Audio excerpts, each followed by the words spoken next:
اللہ رب العزت نے دعا کو عبادت کا ہے، دعا عبادت کا فعل ہے، بلکہ بعض احادیث میں مخ العبادہ، عبادت مغز ہے، دعا مغز ہے عبادتوں کا، دعا مومن کا ہتھیار ہے، دعا مومن کا ہتھیار ہے، دین کا ستون ہے، اللہ کی عبادت کرنے میں اللہ کو بڑا پسند ہے۔ ایک عام فہم مثال دے کے اپنی بات کو آگے بڑھاؤں گا۔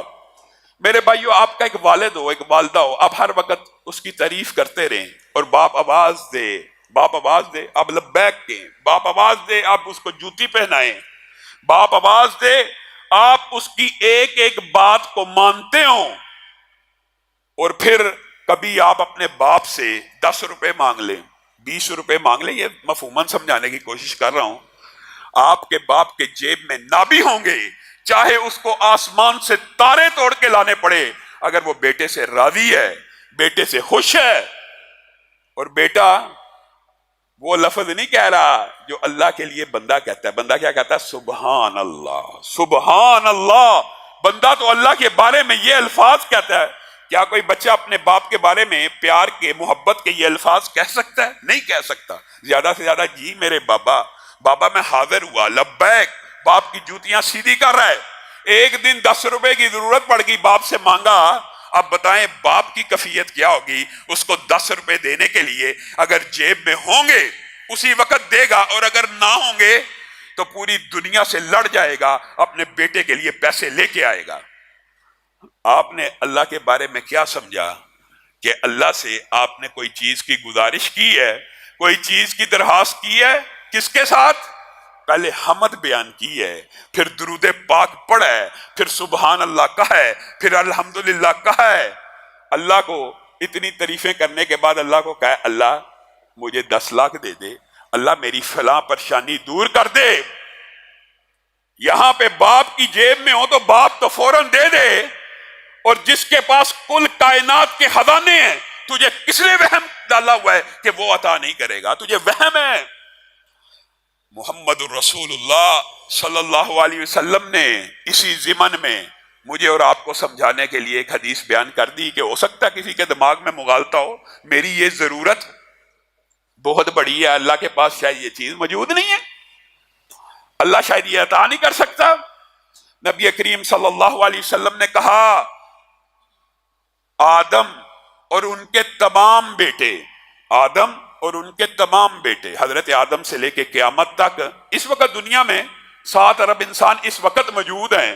ہر 100 سال میں اگر اتنے انسان موجود رہے ہیں، آپ ان کی آبادی کا حساب لگا دیں، پہلے کے اعتبار سے کم بھی ہوں گے، آئندہ قیامت تک کتنے انسان آنے ہیں؟ اربوں خربوں انسان دنیا میں آ چکے ہیں۔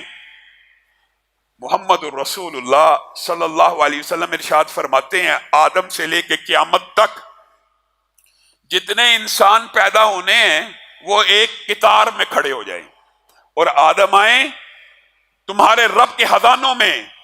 تم کیا سمجھتے ہو تمہارا رب تمہاری مشکلات دور نہیں کر سکتا، مصیبتیں پریشانیاں دور نہیں کر سکتا؟ تم نے اپنے رب سے لگائی نہیں لو، تم نے اپنے رب کے سامنے ہاتھوں کو پھیلایا نہیں ہے۔ وہ آ کے کیا مانگے آدم آ کے اللہ کو کہ اللہ زمین و آسمان میں جتنی بھلائیاں ہیں، جتنے خزانے ہیں، جتنے رزق ہیں، جتنی مخلوقات ہیں، فائدے مند نفع مند مجھے ہی عطا کر دیجئے۔ اللہ تعالیٰ آدم کو زمین و آسمان کے سارے خزانے، ساری نفع مند چیزیں، ساری بھلائیاں عطا کر دے۔ آدم کا دوسرا بیٹا ہے یہی کہے، تیسرا ہے یہی کہے، اللہ عطا کرتا چلا جائے۔ آدم کے سارے بیٹے قیامت تک پیدا ہونے والے یہ اللہ سے مانگتے چلے جائیں اور اللہ دیتا چلا جائے۔ حدیث کے الفاظ ہیں، جب آخری بیٹا بھی مانگ کے فارغ ہو، اللہ اس کو بھی آدم ہی جتنا عطا کر دیں، یعنی ہر ایک کو اتنا عطا کرتے چلے جائیں۔ تو اللہ کے خزانوں میں اتنی کمی واقعہ نہیں ہوتی جتنی تم سوئی سمندر میں ڈبوتے ہو اور اس کو نکالتے ہو، اس کے اوپر ایک قطرہ لگا ہوتا ہے۔ وہ قطرہ جب سمندر سے جدا ہو جاتا ہے تو سمندر میں کتنی کمی واقع ہوتی ہے، تمہارے رب کے خزانوں میں اتنی بھی کمی واقع نہیں ہوتی۔ پھر بھی کسی اور سے مانگنا ہے، پھر بھی در در کی ٹھوکریں کھانی ہیں، پھر بھی کسی کے آگے رکوع کرنا ہے، پھر بھی مخلوقی کی عبادت کرنی ہے۔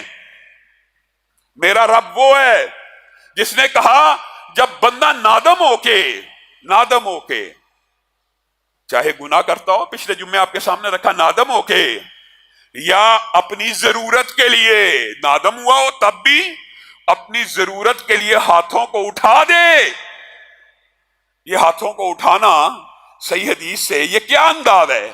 اس کا مطلب یہ ہے اللہ تیرے در کے منگتے ہیں، تیرے در کے بھکاری ہیں، اللہ ان ہاتھوں میں خیر کو ڈال۔ جب بندہ ہاتھوں کو اٹھا لیتا ہے تو تمہارا رب اتنا کریم ہے، اتنا کریم ہے، اتنا کریم ہے، اس کو یہ ہاتھ خالی لٹاتے ہوئے حیا آتی ہے، چاہے بندے کے عمل جیسے بھی کیوں نہ ہو۔ اس بندے نے میرے سامنے ہاتھ پھیلا دیا، میں تو عطا کرنے والا ہوں، کس سے مانگ رہا ہے؟ میں رب سے، اور میں اس کے ہاتھوں کو خالی لٹا دوں؟ یہ ممکن نہیں ہے۔ یہ آپ کو وسوسہ ہے، ہماری دعائیں نہیں سنی جاتی، ہماری دعائیں قبول نہیں ہوتی۔ محمد الرسول اللہ صلی اللہ علیہ وسلم نے یہ وہم، یہ اشکال بھی دور فرما دیا کہ بندے کی دعائیں اس وقت تک قبول ہوتی رہتی ہیں جب تک وہ جلدی نہیں کرتا اور یہ لفظ نہیں بول دیتا میری دعائیں قبول نہیں ہوتی۔ اے بندے، یہ کیوں کہا محمد الرسول اللہ صلی اللہ علیہ وسلم نے کہ جب تک بندہ یہ نہیں کہتا میری دعائیں قبول نہیں ہوتی تب تک اس کی دعا سنی جاتی ہے، لیکن جب بندہ یہ اعلان کر دیتا میری دعا نہیں سنی جاتی تو اس کی پھر دعا نہیں سنی جاتی۔ اس کی وجہ کیا ہے؟ کبھی غور کیا اس حدیث پہ؟ اس کی وجہ یہ ہے تو نے تو خود الہ کا، اللہ کا انکار کر دیا، تو نے تو اللہ کے بارے میں یہ گمان کر لیا کہ اللہ دیتا نہیں ہے، اللہ سنتا نہیں ہے، اور جس کی رب نہیں سنتا پھر گلی گلی پھرتا رہے، پھر در در کی ٹھوکریں کھاتا رہے، جتنے مردی وسیلے واسطے ڈالتا رہے۔ جس کی رب نے نہیں سننی اس کی کوئی نہیں سن سکتا۔ حدیث کے یہ بھی الفاظ موجود ہیں، پوری دنیا جمع ہو جائے ایک بندے کو نقصان پہنچانے کے لیے، ایک بندے کو، پوری دنیا جمع ہو جائے ایک بندے کو نقصان پہنچانے کے لیے، اور اللہ تعالیٰ اگر اس کی حفاظت کرنا چاہیں تو اس کو کوئی نقصان نہیں پہنچا سکتا، کوئی نقصان نہیں پہنچا سکتا۔ اور تو اپنے منہ سے ہی کہہ دیتا میری سنی نہیں جاتی۔ اگر رب نے نہیں سننی تو پھر کس نے سننی ہے؟ یہ وہم، یہ اشکال بھی آج کے بعد دور کر لیجئے۔ نبی کریم صلی اللہ علیہ وسلم نے ارشاد فرمایا، اس بارے کے اوپر آپ نے غور کرنا ہے، جب بھی بندہ دعا کے لیے ہاتھ اٹھاتا ہے، جب بھی بندہ دعا کے لیے ہاتھ اٹھاتا ہے، وہ اللہ رب العزت سے کچھ مانگ رہا ہوتا ہے، وہ اللہ کو کہتا ہے، مثالاً آپ کو سمجھاتا ہوں، یہ مفہوماً ہے، حدیث کا مفہوم یہ ہے، ایک بندہ دعا کرتا ہے اللہ مجھے 1 کروڑ فلاں تاریخ کو میں نے پیمنٹ کرنی ہے، عطا کر دے۔ اللہ اس کو عطا کر دیتا ہے، اور یہ بندہ سمجھتا ہے میری دعا بڑی عمدہ معنوں میں قبول ہوئی، اور حدیث کا مفہوم یہ ہے کہ اس بندے کی نظر میں یہ دعا کا سب سے بہتر نتیجہ ہے، اور اللہ کی نظر میں یہ دعا کا سب سے ہلکا نتیجہ ہے۔ ایک بندے نے 1 کروڑ مانگا، 10 کروڑ مانگا، 20 کروڑ مانگا، اللہ نے عطا کر دیا، بندے کی نظر میں سب سے بہتر نتیجہ ہے اور اللہ کی نظر میں سب سے ہلکا نتیجہ ہے۔ یہ کیا بات ہوئی؟ یہ بات یہ ہے، اگر حدیث مکمل پڑھی جائے گی تو بات سمجھ آ جائے گی۔ نبی کریم صلی اللہ علیہ وسلم نے کہا ایک بندے نے، مفہوم آپ کے سامنے رکھ رہا ہوں، 10 کروڑ تو مانگا، اس کو وہ نہ ملا، 20 کروڑ تو مانگا، وہ نہ ملا، لیکن یوم کتابت تقدیر میں لکھا تھا اتنے بج کے اتنے منٹ کے اوپر اس بندے کی اللہ نے دونوں آنکھیں لے لینی ہے، اس بندے کا ہاتھ لے لینا ہے، اس بندے کا پاؤں لے لینا ہے۔ یوم کتابت تقدیر میں، تقدیر کی کتاب کے اندر یہ بات لکھی تھی، اس کی آنکھ چلی جائے گی۔ ایک بندے نے 10 لاکھ مانگا ہے، 1 کروڑ مانگا ہے، وہ تو نہ ملا، لیکن کتابت تقدیر کے اندر تقدیر میں جو ایسی باتیں لکھی تھی ان میں سے ایک بات یہ تھی کہ اس کی آنکھ ضائع ہو جائے گی۔ اب آنکھ ضائع نہ ہوئی اور بندے نے یہ سمجھا کہ میری تو دعا قبول ہی نہیں ہوئی، بندے نے یہ سمجھا میری دعا قبول ہی نہیں ہوئی، میں نے تو 10 کروڑ مانگا ہوا ہے، میں نے تو 10 لاکھ مانگا ہوا ہے، وہ نہ ملا، لیکن اللہ نے بدلے میں آنکھ کی سلامتی عطا کر دی۔ اور نبی کریم صلی اللہ علیہ وسلم نے فرمایا یہ اللہ کے نزدیک پہلے نتیجے سے بہتر نتیجہ ہے، اور اگر آپ غور کریں اپنے اوپر، بتائیے آنکھ اچھی ہے کہ 10 لاکھ اچھے ہیں؟ 1 کروڑ اچھا کہ دونوں آنکھیں اچھی ہیں؟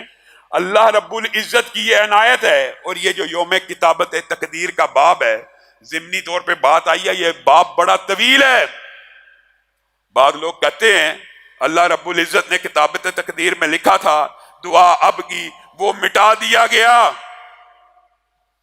صرف ایک جملہ کہوں گا اور بات کو آگے لے کے جاؤں گا۔ میرے بھائیو، یہ جو وقت ہوتا ہے نا، وقت، یہ جو وقت ہے، یہ جو گردش دورہ ہیں، یہ جو ماہ و سال ہیں، یہ میرے اور آپ کے لیے، یہ صرف میرے اور آپ کے لیے۔ یہ مخلوقات کو اللہ نے وقت کے اندر پابند کیا ہوا ہے۔ اللہ وقت سے ماورا ہے، اللہ کا ہر وقت حال چل رہا ہوتا ہے۔ یہ تیرا میرا ماضی، حال اور مستقبل ہے۔ اللہ کے لیے کیا مشکل ہے؟ جس طرح آج کی دعا مانگنے سے کتابت تقدیر کے دن تقدیر بدلی جا سکتی ہے، اسی طرح اللہ تو اتنا بڑا ہے، اللہ کی قوت و طاقت اور قدرت کا اندازہ اس بات سے لگا سکتے ہیں، اللہ کو تو تب بھی پتہ ہے کہ اس نے کس وقت یہ دعا کرنی ہے۔ گویا تقدیر لکھے جانے کے اندر بھی انسان کے اعمال کا ہاتھ ہوتا ہے، تقدیر کے لکھے جانے کے اندر بھی انسان کے اعمال کا ہاتھ ہوتا ہے، کیونکہ اللہ وقت کی قید سے ماورا ہے۔ اور اسی طرح آپ کی دعا لا یرد القضاء الا الدعاء، بتائیے اس حدیث کی تطبیق یہاں ہوتی ہے کہ نہیں؟ قضا کو کوئی چیز نہیں ٹال سکتی مگر دعا قضا کو بھی بدل دیتی ہے، لکھی ہوئی تقدیر کو بھی بدل دیتی ہے۔